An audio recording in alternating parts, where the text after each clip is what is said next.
Durant 8 siècles, j'ai éclairé les fidèles, transformant la lumière du ciel en lumière divine. Je suis constitué de verre peint par des artistes et serti dans un assemblage de plomb. Au fil du temps, de dégradation en révolution, les hommes et les intempéries ont altéré ma constitution. Et c'est un vrai miracle si je suis encore ici, parmi vous. Vous avez un panneau de vitrail du 19e siècle, et là vous avez un panneau majoritairement ancien, médiéval, qui a été remplacé par une copie en plastique. Vous avez à la fois des vitraux du 19e siècle qui entourent, qui complètent des vitraux médiévaux remployés.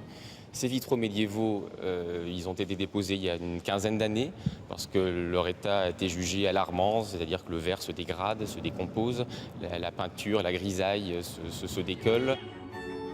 Nous sommes désormais 31 vitraux entre les mains des experts du laboratoire des monuments historiques.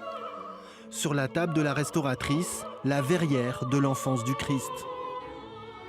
Là, je suis en train de balayer la surface de pièces qui datent du XIIe siècle et je m'aperçois qu'il y a donc à la surface de ces pièces des amalgames fibreux qui sont constitués de produits d'altération du verre, mais aussi de petites fibres qui se baladaient dans l'air.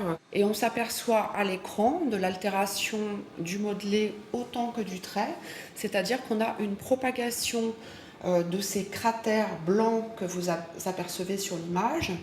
Ces cratères blancs en fait sont formés à la suite de l'attaque du verre et de la grisaille, les deux étant évidemment des composés vitreux, donc très sensibles à l'humidité.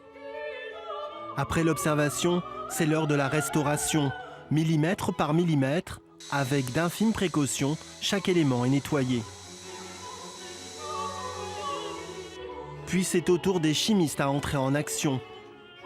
Cet échantillon va être analysé au microscope à balayage électronique. Les scientifiques, pour agir, doivent connaître la composition exacte de la matière. Il s'agit de faire la part des choses entre quels sont les produits qui proviennent de l'altération du verre et des produits qu'on appelle exogènes qui proviennent de l'environnement. Et suivant les produits qu'on va avoir, il faudra adapter en fait le choix du traitement chimique ou mécanique qui sera réalisé par le restaurateur.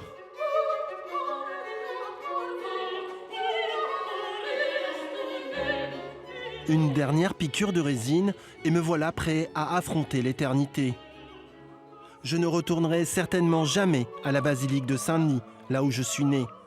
Pour me remplacer, des copies seront fabriquées par des maîtres verriers du XXIe siècle.